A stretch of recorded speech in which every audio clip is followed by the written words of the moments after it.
పూర్ణ కుమార్ షా మన భారత BSF constable ఆయన, అంటే బోర్డర్ సెక్యూరిటీ ఫోర్స్, బోర్డర్ల దగ్గర ఉంటారు వారు. ఆర్మీ ఏ విధంగా దేశ రక్షణలో ఉంటుందో బోర్డర్ సెక్యూరిటీ ఫోర్స్ కూడా అదే విధంగా దేశ రక్షణలో ఉంటారు వారు. బీఎస్ఎఫ్ కానిస్టేబుల్ అంటారు వారిని. ఇప్పుడు ఎవరైతే పట్టుబడ్డాడో, అంటే బోర్డర్ దాటి ఉన్న క్రమంలో పాకిస్తాన్ సైన్యం ఎవరినైతే బందీగా ఉంచిందో ఆయన బీఎస్ఎఫ్ కానిస్టేబుల్, అంటే బోర్డర్ సెక్యూరిటీ ఫోర్స్కు సంబంధించి కానిస్టేబుల్. ఆయన పేరు పూర్ణం కుమార్ షా. ఈయన ఫిరోజపూర్ బోర్డర్, పంజాబ్ దగ్గర ఫిరోజపూర్ అనేటువంటి బోర్డర్ని క్రాస్ చేశాడు. అంటే బోర్డర్ అంటే ఏముంది, ఇప్పుడు మనకి వారికి పొలాల మధ్య గట్లు ఎలా ఉంటాయో ఈ భూభాగంలో అంతే. సో ఆయన అన్ఎక్స్పెక్టెడ్గా మన బోర్డర్ నుంచి కొంత ఆయన ఏదో టాయిలెట్కి ఏదో వెళ్ళాడని తెలుస్తుంది. బోర్డర్ క్రాస్ చేసిన క్రమంలో వారి పాకిస్తాన్ సైనికులు ఆయన్ని పట్టుకొని బందీగా ఉంచారు. 23వ తారీఖు జరిగింది ఇది, ఏప్రిల్ 23. అంటే ఇప్పటికి వారం రోజులు అవుతుంది. ఇప్పటి వరకు ఒక 3 times మరి మన ఆర్మీకి, అక్కడ ఆ బోర్డర్ దగ్గర ఉన్నటువంటి మన ఆర్మీకి పాకిస్తాన్ ఆర్మీకి డిస్కషన్ కూడా జరిగినట్టు తెలుస్తుంది. అయినప్పటికీ కూడా ఇప్పటి వరకు ఈ బీఎస్ఎఫ్ కానిస్టేబుల్ గారిని వాళ్ళు ఇంకా విడుదల చేయలేదు. అంటే చూడండి వారికి ఎంత అహంకారమో. బోర్డర్లో క్రాస్ చేసిన దాంట్లో ఆయన ఏమీ తప్పు చేయలేదు, వారి మీద ఏమీ అటాకింగ్కి వెళ్ళలేదు. యుద్ధం డిక్లేర్ అయినప్పుడు ఖచ్చితంగా మన ఆర్మీ వారి ఆర్మీ ఇద్దరు ఆ బోర్డర్ల దగ్గర ఫైట్ చేసుకుంటారు, అది కామను. మరి బై మిస్టేక్ ఆయన బోర్డర్ దాటినట్టు తెలుస్తూ ఉంది. బోర్డర్ దాటమంటే ఆయన ఏదో ఒక 100 కిలోమీటర్ల వాహనంతో ప్రయాణించారు, నడుచుకుంటానే. ఆ బోర్డర్ దగ్గరే ఉంటారు వారు. ఆ బీఎస్ఎఫ్ కానిస్టేబుల్ అయినా బోర్డర్ సెక్యూరిటీ ఫోర్సు. ఆ బోర్డర్కి ఇటువైపు వీరుంటారు, అటువైపు వారు ఉంటారు. సో ఆ భూభాగంలో ఏదో కన్ఫ్యూజ్ అయ్యి టాయిలెట్కి వెళ్ళిన క్రమంలో ఆయన క్రాస్ చేశారంట, అంటే వారి భూభాగంలోకి వచ్చారంట. ఆ క్రమంలో ఆయన్ని బందీగా ఉంచారు పాకిస్తాన్ సైనికులు. 3 సార్లు వారి సైనికులతో మన సైనికులు చర్చలు జరిపారు అక్కడ ఆ బోర్డర్ల దగ్గర. అయినప్పటికీ కూడా ఆయన వదిలిపెట్టలేదంట. అంటే ఎంత అహంకారంతో కొట్టుమిట్టాడుతున్నారు ఈ పాకిస్తాన్ సైనికులు. ఏం చూసుకుని అంత అహంకారం. అసలు పాకిస్తాన్ అంటేనే ఉగ్రవాద దేశం.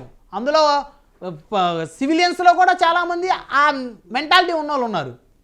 ఇంకా ఆర్మీ అంటారా, వారు కూడా అదే విధంగా ఉన్నారు. వారి ఆర్మీ చీఫ్ అదే మెంటాలిటీతో ఉన్నాడు, వారి ప్రెసిడెంట్ అదే మెంటాలిటీతో ఉన్నాడు. ఆ ఉగ్రవాద మెంటాలిటీ వారికి అంతా. ఈ బీఎస్ఎఫ్ కానిస్టేబుల్ గారి కుటుంబం ఏదైతే ఉందో దాదాపు 5 రోజుల నుంచి వారు కేంద్ర ప్రభుత్వానికి మొరపెట్టుకుంటా ఉన్నారు, ఎలాగైనా సరే మరి మా బిడ్డని తిరిగి తీసుకురండి అని.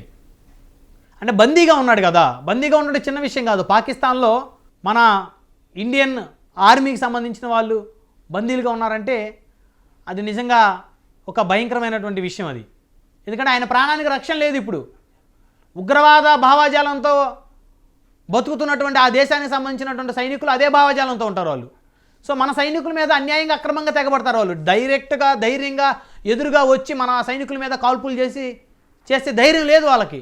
దొంగ దెబ్బ తీయటం, అక్రమంగా మన దేశంలో చొరబడి మారణాయుధాలతోటి దాడులు చేయటం, మన సైనికుల్ని బాంబులు పెట్టి మందు పాత్రలు పెట్టి పేల్చి చంపటం, దొంగ దెబ్బ తీయడమే కానీ డైరెక్ట్గా ఎదురుగా వచ్చి ఒక పాకిస్తానోడు భారతీయుడి మీదకి వచ్చిన సందర్భాలు చాలా తక్కువ.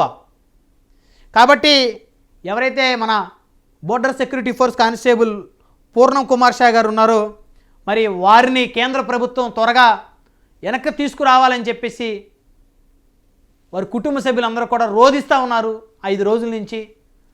సో మరి చూద్దాం. మరి 23వ తారీఖు మధ్యాహ్నం జరిగింది ఈ సంఘటన. 24వ తారీఖు అందా నేషనల్ మీడియాలో వచ్చింది. సో అప్పటి నుంచి కూడా డిస్కషన్ నడుస్తూ ఉంది.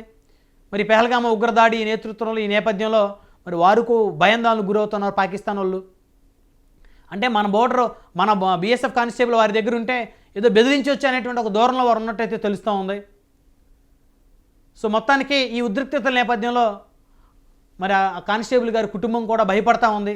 మరి ఆయన ప్రాణాలు ఎక్కడ వారు తీస్తారో, ఆ ముష్కర్లు, ఆ ఉగ్రమూక స్వభావం ఉన్నటువంటి ఆ ఆర్మీ కూడా ఎక్కడ మరి ఈ కానిస్టేబుల్ గారి ప్రాణాలు తీస్తారో అని చెప్పేసి వారి కుటుంబం కూడా బాధపడతా ఉంది. సో ఏదేమైనప్పుడు ఇలాంటి సంఘటనలు జరిగినప్పుడు అందరం కూడా దేశంలో పౌరులందరూ ఏకతాటి మీద ఉండాలి.